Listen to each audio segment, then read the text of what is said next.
Welcome to my YouTube channel beauty and wellness. आज हम बात करेंगे प्राणायाम के बारे में कि प्राणायाम किस लिए हमें आवश्यक होता है और यह हमें क्यों करना चाहिए, और इसको आरंभ करने के लिए हमें कौन सा समय निर्धारित करना चाहिए और किस तरीके के पर्यावरण पर ये हमें उपयोगी हो सकता है। हमें उपयुक्त समय की भी जानकारी होना चाहिए कि हम किस समय पर इसको कर सकते हैं। आइए आज हम बात करते हैं प्राणायाम के महत्वपूर्ण तत्व के बारे में। प्राणायाम के अभ्यास आरंभ हेतु उपयुक्त ऋतु कौन सी होनी चाहिए?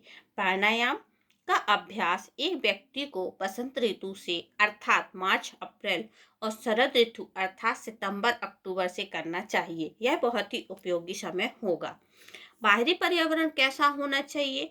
प्राणायाम के अभ्यास के लिए किसी भी ऐसी स्थान को प्राथमिकता दी जानी चाहिए जो हवादार हो और कीट पतंगों और शोर तथा प्रदूषण इत्यादि से मुक्त हो। जैसा कि आप इमेज में देख ही सकते हैं, जो वातावरण चुना गया है वह शांत है, इसमें कोई शोरगुल नहीं है और हवा का भी पर्याप्त प्रभाव पड़ रहा है। अब हम बात करेंगे उपयुक्त समय के बारे में कि किस तरीके का समय उपयुक्त होगा। प्राणायाम के अभ्यास के लिए प्रातःकाल सर्वाधिक उपयुक्त समय होता है, क्योंकि प्रातःकाल के दौरान वायु शुद्ध होती है और ऑक्सीजन हमें भरपूर मात्रा में बॉडी को मिल जाती है, जिससे हम अगर प्राणायाम करते हैं या वॉक करते हैं तो जो वायु होती है वह हमारी त्वचा के माध्यम से हमारी बॉडी में प्रवेश करती है और हमारी बॉडी को स्वस्थ रखती है। अब हम बात करेंगे बैठने का आसन कैसा होना चाहिए। अब भाई प्राणायाम करेंगे तो हमारे बैठने का आसन के बारे में भी जानकारी होना चाहिए। आसन मुलायम, थोड़ा मोटा और आरामदायक होना चाहिए, जिससे कि हमें कठिनाई का सामना ना करना पड़े।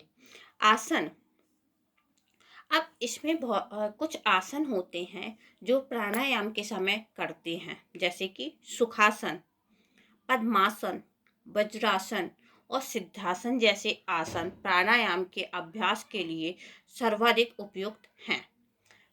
आइए जानेंगे सुखासन प्रविधि क्या है और ये किस तरीके से की जाती है।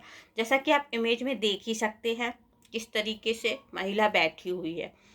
हम जानेंगे यह कैसे कैसे इसको किया जाता है। जो सुखासन होता है उसको किस आधार पर किया जाता है। फर्स्ट, पैर आगे की ओर फैलाकर भूमि पर बैठ जाएं। अपने दाहिने पैर को मोड़कर बाईं जांघ के नीचे रखें। यह क्रिया दूसरे पैर से भी दोहराएं। जैसे आपने फर्स्ट पैर को रखा हुआ है मोड़कर, वैसे ही आपको दूसरे पैर को भी करना है। हथेलियां ऊपर की तरफ रखते हुए अपने दाहिने हाथ को दाहिने घुटने पर और बाएं हाथ को बाएं घुटने पर रखें। इसके बाद दोनों हाथों की तर्जनी उंगलियों को उनके अंगूठे से मिलाएं और अपनी आंखों को बंद कर लें। यह है सुखासन की प्रविधि, जिसके आधार पर आप इमेज में देख ही सकते हैं कि किस तरीके से महिला को दिखाया गया है, जो कि एक सुखासन प्रविधि है। अब हम बात करेंगे पद्मासन प्रविधि के बारे में कि पद्मासन प्रविधि क्या है। जैसा कि आप इमेज में देख ही सकते हैं किस तरीके से वह लेडीज बैठी हुई है। पैर आगे की ओर फैलाकर भूमि पर बैठ जाएं। अपने बाएं पैर को अपने दाहिनी जांघ पर और अपने दाहिने पैर को अपनी बाएं जांघ पर रखें, जैसे कि महिला ने रखा हुआ है। एड़ियों को इस प्रकार रखें कि वह नाभि के पास हो। अपने हाथों को अपने घुटनों के ऊपर रखें। दोनों हाथों को तर्जनी उंगलियां और अंगूठे से मिला लें और फिर अपनी आंखें बंद कर लें, जिस तरीके की इमेज में दिखाया जा रहा है। पद्मासन में महिला को दर्शाया गया है कि किस तरीके से उसने इन आसन के लिए धारण किया है। अब हम बात करेंगे वज्रासन प्रविधि के बारे में। जैसा कि आप जानते हैं इसमें भी कुछ बॉडी को हाथ पैर को रखा गया है कि किस आकार पे रखना है। जैसे कि पैर आगे की ओर फैलाकर भूमि पर बैठ जाएं। अपने दाहिने पैर को घुटनों से मोड़ें और तलवे की एड़ी को दाहिने नितंब के नीचे इस प्रकार रखें कि एड़ी दाहिने नितंब के नीचे बगल की तरफ हो। इसी प्रकार अपने हाथ पैर मोड़कर और उसे बाएं नितंब के नीचे इस प्रकार रखें कि एड़ियां बगल की तरफ हो।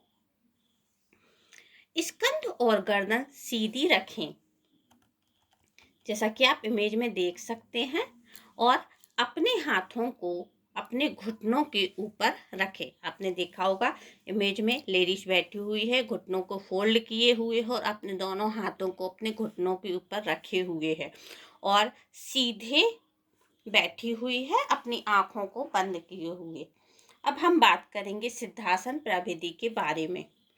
भूमि पर बैठ जाएं, बाएं पैर की एड़ी गुदा यानी कि एनस की ओर हो और दाहिने पैर की एड़ी गुप्तांग के पास रखी हो।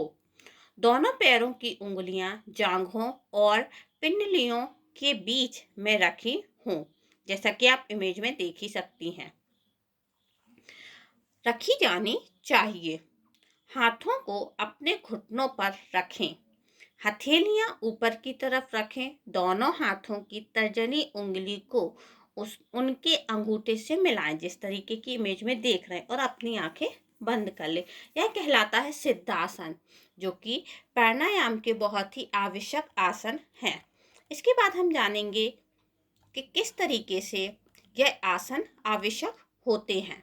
जैसा कि आप जानते हैं, जो आसन होते हैं यह हमारी बॉडी के लिए बहुत ही आवश्यक होते हैं। हमारी मांसपेशियां एवं हड्डियों को मजबूत करते हैं, हमारे ब्रेन की स्मरण शक्ति को बढ़ाते हैं। धन्यवाद। लाइक, कमेंट और चैनल को सब्सक्राइब करना ना भूलें और बेल आइकन पर जरूर क्लिक करें।